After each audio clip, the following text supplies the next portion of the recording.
Flew fighters in the Pacific in World War II. Recalled to duty in Korea, where he transitioned Ted Williams from props into jets, and has, as a fellow pilot in his squadron, John Glenn. He flew combat missions in various jets, including the very last mission before the armistice was signed. In his mid-90s, he completed the New York City Marathon.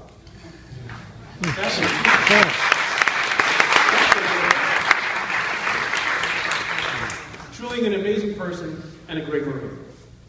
Went on to a very successful career as an investment banker. And what I would share with you, Colonel, is that while you and I may not have served at the same time, nor in the same unit, I can recall as a young man looking up very much to American heroes like Ted Williams and John Glenn. Not because John Glenn was an astronaut, and not because Ted Williams was a great hitter for the Red Sox, but because they were exemplary Marines. They did their duty, and they performed it to a stellar standard. They set a standard for all the Marines that serve today, and in fact for all service members who live up to the great values that we have in this country. So you're in a unique position tonight. A little bit of history is here with us. Take advantage of this as we listen to the conversation with David Everett and Colonel Jonathan Sola Mendes. Thanks.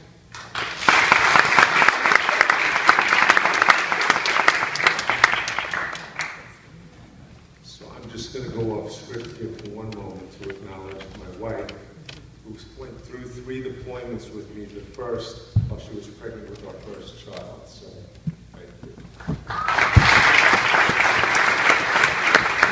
And thank you, Colonel, for your service. So tell us, you were a college student when World War II broke out and you enlisted in the Marines. Can you tell us a little bit about that?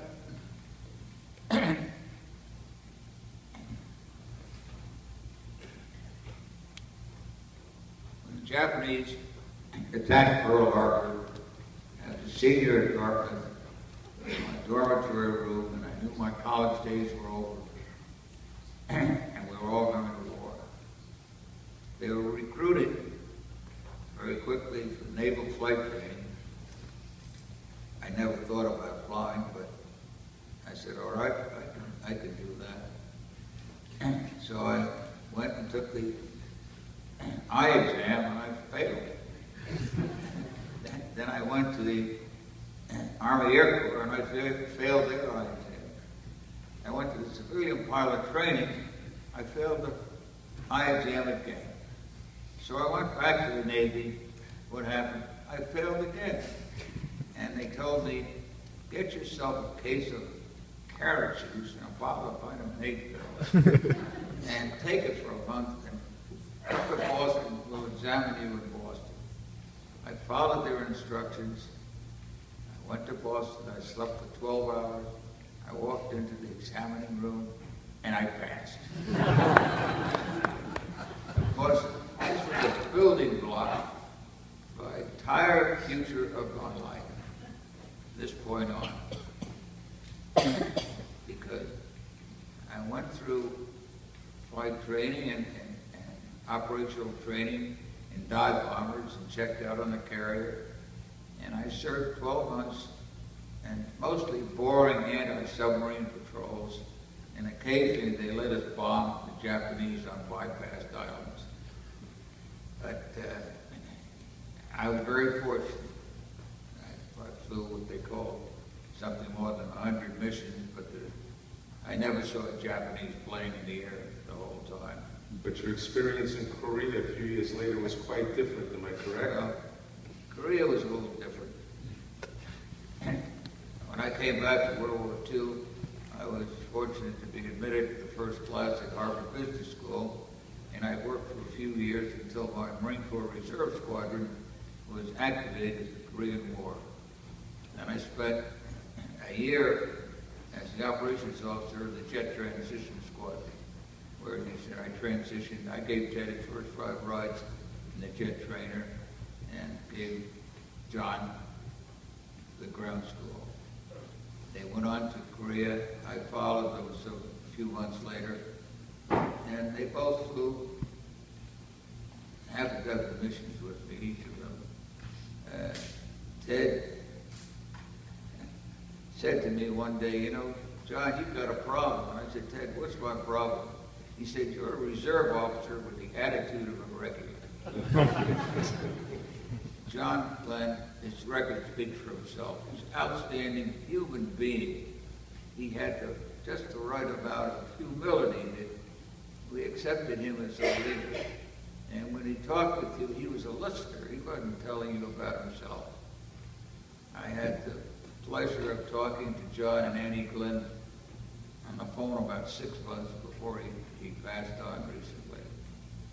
But Korea it was a real war. We were getting hit almost every mission. John Glenn would come back with holes in his plane almost every mission, and we gave him a nickname, called him Old Magnet Ass. One day he came home with a hole in his vertical stabilizer the size of a soccer ball. Ted got hit on his first mission. He was on fire, his hydraulic fluids were hit, and he was advised to punch out, but he didn't. He was led back across, and he pancaked the plane in, wheels up, and he got out without a scratch, fortunately. He was scheduled to fly on my wing on his 40th mission, but he had problems with the plane and taxied back. I see you're wearing a Distinguished Flying Cross. So maybe Right. I see you're wearing the ribbon for the Distinguished Flying Cross. Maybe you could tell us a little bit about how you were awarded that decoration. As a senior pilot, I was responsible on occasion to lead what they call a group growth. That's the combined mission of 24 planes from the 2 squadrons in the air group. And I was assigned to plan and lead a mission to take out a North Korean airfield. We were fortunate. I got the planes all assembled in the air. When I got to where the target was supposed to be, I came down through the clouds and fortunately found the target. And we destroyed that North Korean airfield. We destroyed all the buildings and pitted the runway. And fortunately, we didn't lose a plane. I took 24 planes out and brought 24 back. Some of the planes had battle damage, but no pilots were hurt. So, as part of the agreement that we had for Colonel Mendes to speak tonight, he has certain rules for longevity that I think, I promised that you would be able to explain. I think the audience here of young Marines and sailors and other members of the military would enjoy, because, as you heard, Colonel Mendes completed the marathon, New York City Marathon, this past November, and you were the oldest participant, if I recall correctly, to complete? 26 at 96. So it worked so well for you, so maybe you could share those rules of longevity with us. Well, I've been asked a number of times, how did I make it this long? And it's seriously, it's not an accident that I'm still here healthy, and every morning I still go out before breakfast with my son, generally, and walk in the park for 40 minutes before breakfast. My life been characterized really by the love of the outdoors and my participating in many activities outdoors. It started as a Boy Scout, where I did everything I could do. I was an Eagle Scout at 14. And as a teenager, I participated in a local athletic group where we competed with baseball, football, and hockey teams. So I was busy. And I spent all my summers from the age of 11 to 21 at summer camp as a counselor first, and then as a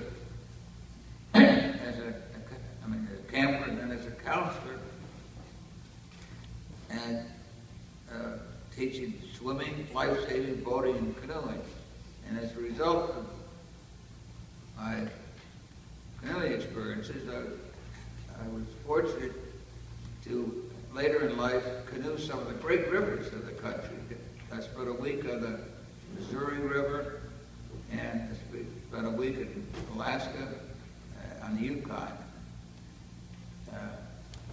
I discovered skiing at the age of 11, and I skied last at the age of 93. I skied more than 80 places around the world.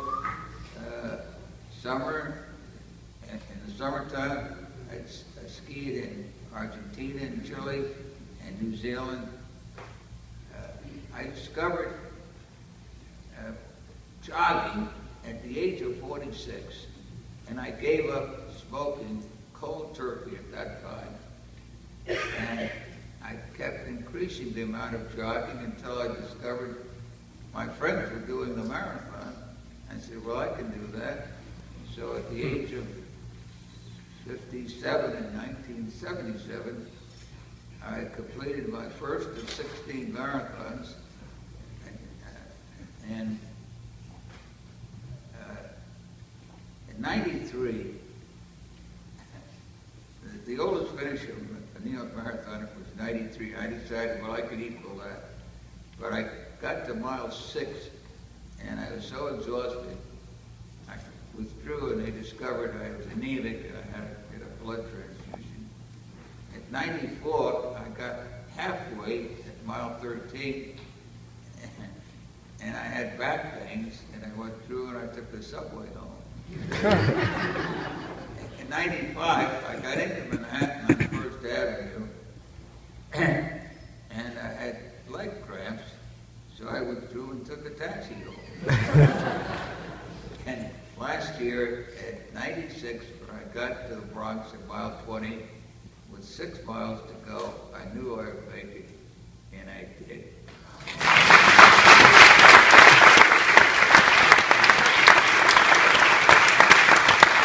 I think we would all agree that this is one tough Marine. But that's just the part of the physical activity.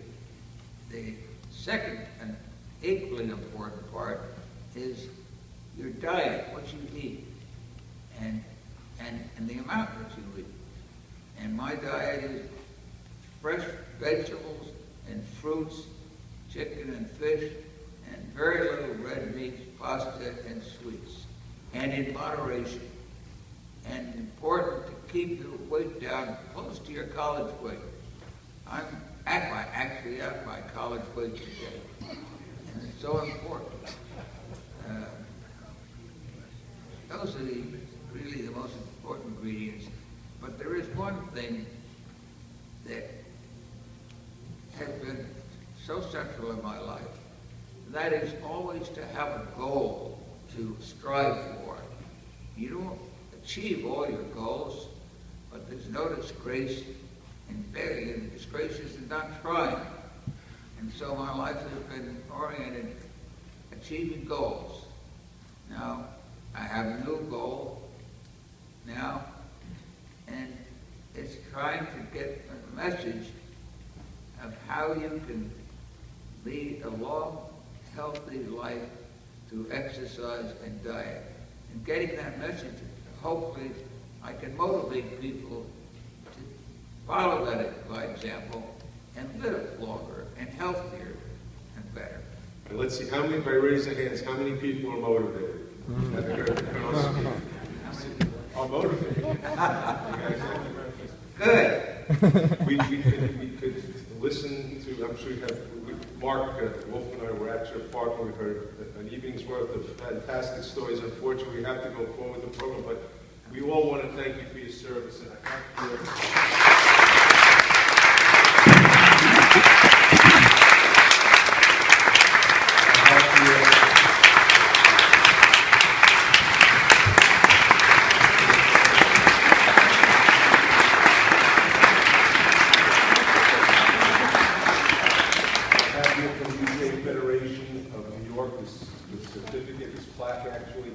UJ Federation of New York recognizes Colonel Jonathan de Sola Mendes.